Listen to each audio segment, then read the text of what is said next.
Banyak komentar yang masuk, "Mas, algoritma YouTube itu sekarang susah banget ya buat kreator kecil." Ada juga yang mengatakan seperti ini, percuma juga kalau misalnya kita ngupload tiap hari, tapi ujung-ujungnya juga sepi. Di video ini saya akan ajak kalian untuk ngopi, olah pikir sebentar, kita bedah data saya sendiri.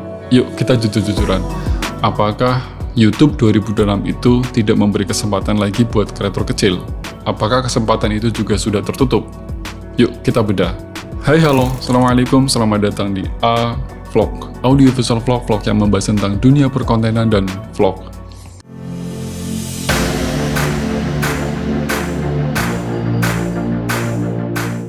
Video ini sebetulnya saya dedikasikan, saya peruntukkan untuk teman-teman yang sekarang ini, hari ini mungkin sedang mengalami fase pesimis. Apalagi mungkin baru mulai dan berpikirnya bahwa aku ini kreator kecil, gimana mungkin saya itu bisa menjadi sukses. Di luar sana sebetulnya saya yakin banyak juga kreator kecil yang sebetulnya masih optimis. Meskipun ada beberapa yang mungkin ya pesimis karena dari pola yang dilakukan, dari hal-hal yang sudah dilakukan. Misalnya sudah ngupload tiap hari tapi ya faktanya masih sepi juga. Terus kadang misalnya sudah berbuat yang effortnya luar biasa juga masih ajek, masih tetap. Nah ini gimana? Jadi sebetulnya ada beberapa informasi, ada beberapa hal yang penting untuk teman-teman pegang, untuk teman-teman camkan, untuk teman-teman ini menjadi pedoman. Yang pertama itu adalah bahwa sekarang ini YouTube 2026 ini ada pergeseran yang cukup signifikan. Pergeseran itu apa? Dari era subscriber ke era interest. Maksudnya seperti apa? Sebetulnya ketika kamu ngupload konten, itu sekarang YouTube itu tidak lagi melihat seberapa besar subscriber yang dimiliki oleh si channel itu. Itu sama sekali sudah tidak dilihat. Yang dilihat sama YouTube itu adalah interestnya tadi. Jadi seberapa mungkin video yang diupload itu bikin betah penonton, bikin penonton balik lagi. Karena sebetulnya pola algoritma YouTube 2026 ini seperti mak jomblang. Maksudnya gimana? Dia ini tidak selalu memberikan video kepada yang sudah kenal. Yang sudah kenal ini siapa? Subscriber tidak. Tapi bahkan YouTube itu memberikan kepada viewer, kepada penonton yang dia tidak kenal dengan channel itu. Jadi mencari yang membutuhkan video ini siapa. Jadi dia tuh nyocokin. Ya namanya juga mak jomblang kan, nyocok-nyocokin jodoh. Istilahnya kalau bahasanya ya mak jomblang itu ya jodoh-jodohin lah, mana yang cocok dengan video ini, dengan si penonton, dengan si viewers. Dan itu yang dilakukan sama YouTube hari ini. Jadi bukan lagi mentang-mentang subscriber yang besar, subscriber yang gede, lalu kita bikin konten yang polanya masih seperti yang di tahun sebelumnya, di tahun lama, di tahun 2015, sampai di tahun 2025 kemarin. Nah itu sudah tidak relevan lagi, sudah tidak lagi efektif. Teman-teman bisa cek, ada data yang bisa saya tunjukkan. Jadi ini yang membuktikan bahwa kreator kecil itu punya peluang yang cukup besar ya. Buat teman-teman yang memang misalnya nih, terutama yang kreator kecil, kalau misalnya subscriber yang masih sedikit, masih belum maksimal, jadi jangan sedih ya kalau misalnya subscribernya itu nggak naik-naik. Karena ternyata yang muncul di beranda YouTube hari ini itu tidak selalu yang muncul itu adalah kreator besar yang subscribernya gede, tidak. Tapi yang sekarang muncul itu adalah konten yang betul-betul diperlukan atau konten yang bisa ngejawab kebutuhan dari si penonton, kebutuhan dari si viewers di YouTube. Itu yang sekarang direkomendasikan, itu yang sekarang disebarluaskan oleh YouTube. Jadi ternyata YouTube 2026 itu ada pergeseran pola yang tadinya mengandalkan subscriber, sekarang lebih mengandalkan ke interest. Jelas ya, interest itu tadi bikin video yang menarik. Poin yang kedua, bahwa ini salah satu bukti bahwa kalau misalnya teman-teman masih merasa kecil, masih menjadi kreator kecil, please, jangan terjebak dengan kualitas dan quantity. Jadi maksudnya gimana? Teman-teman tuh kadang kayak gini loh. Ini di beberapa video juga sudah saya singgung, sudah saya bahas bahwa banyak sekali kreator pemula, kreator kecil itu terjebak pada yang penting banyakin ngupload supaya jam tayangnya tinggi.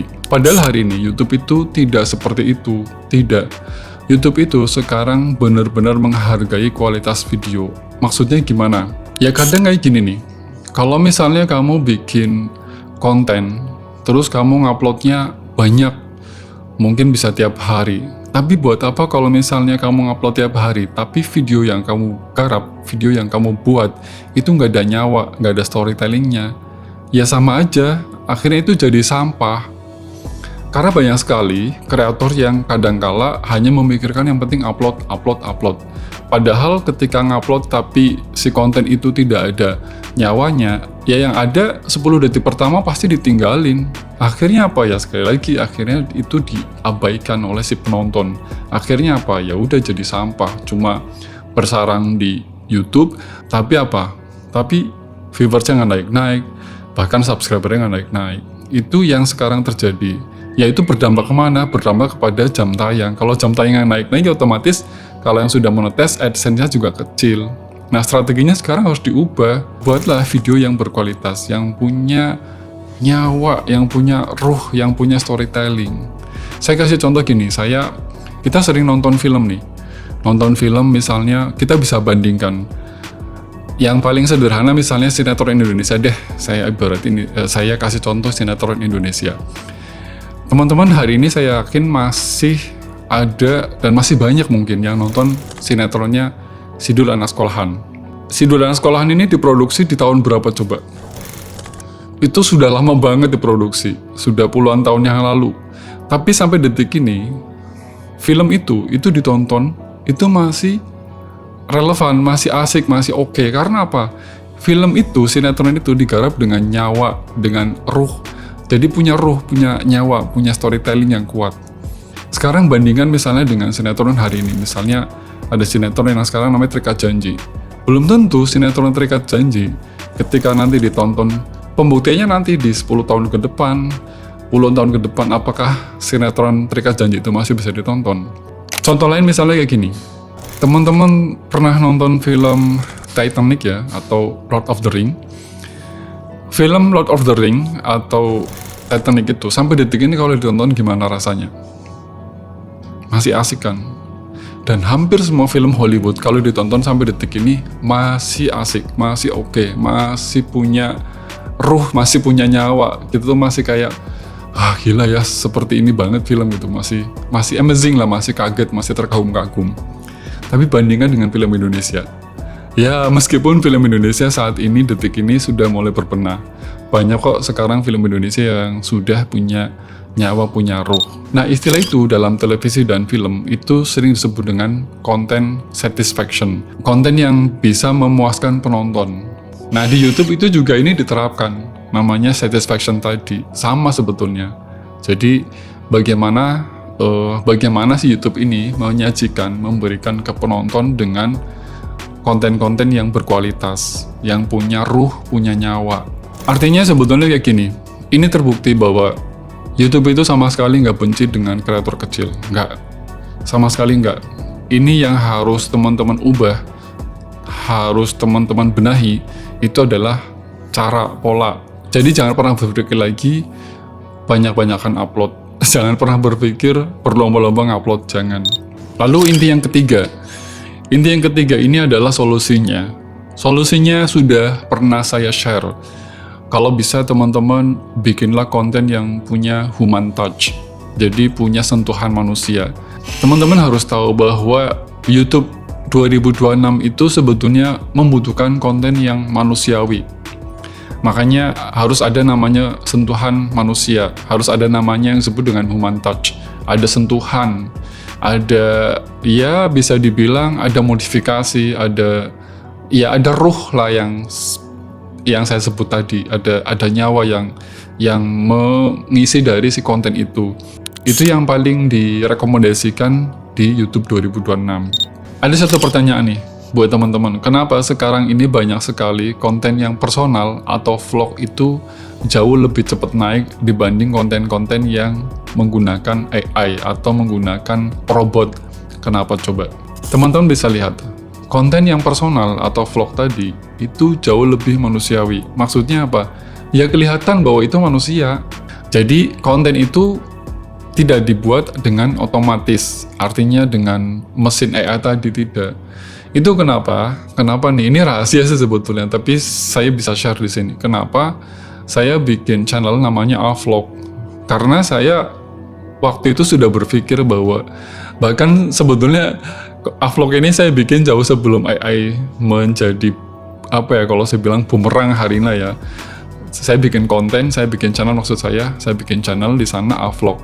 Karena saya waktu itu berpikir bahwa vlog itu adalah salah satu jenis konten atau jenis channel yang itu pure bisa memberikan konten yang ya manusia gitu, manusiawi. Bahkan saya beberapa kali bikin konten ya konsepnya vlog, yang ada travel vlog, ada cinematic vlog, ada daily vlog dan segala macem. Karena apa? Di situ kelihatan banget kalau yang namanya konten jenis itu punya sentuhan manusia. Dan kita bisa lihat teman-teman, sekarang ini banyak sekali konten-konten yang terbuat atau diproduksi atau digarap dengan AI. Dan bisa lihat, hampir semua konten yang dibuat dengan AI itu membosankan. Kenapa? Karena nggak ada ruhnya, ya gitu-gitu aja. Nah akhirnya sekarang itu ya YouTube melakukan pembersihan kan, dan ini sudah dibahas di konten yang sudah saya bikin, tinggal ditonton aja. Artinya yang diperlukan sama YouTube itu adalah konten yang autentik, konten yang mempunyai keaslian, kejujuran. Sebetulnya di poin ini yang ingin saya sampaikan ke teman-teman bahwa kalau bisa teman-teman itu bikin konten yang kontennya itu memiliki kejujuran dan kepribadian. Itu yang saya sebut dengan konten vlog. Tapi bukan berarti saya ini menyuruh atau berharap teman-teman bikin konten vlog semua, tidak. Tapi maksudnya adalah, ayo bikin konten yang kontennya itu memiliki kejujuran dan kepribadian. Atau istilah lain namanya personal branding. Karena hari ini personal branding itu dicari.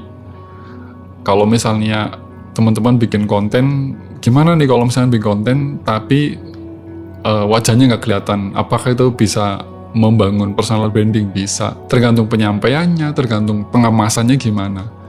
Pokoknya intinya adalah buatlah konten yang punya kejujuran dan kepribadian. Itu yang diinginkan, diharapkan sama YouTube 2026. Jadi buat apa kalau misalnya kita bikin konten yang perfect banget, sempurna banget, ya kan? Tapi ternyata itu adalah konten manipulatif. Kan sekarang ini banyak banget ya konten AI yang betul-betul perfect banget, sempurna banget. Tapi ternyata digarap sama AI. Itu kelihatan banget, kelihatan, bisa dirasakan kok. Teman-teman, algoritma bisa kapan saja berubah. Bisa setiap saat bisa berubah. Bisa setiap detik, setiap menit itu berubah.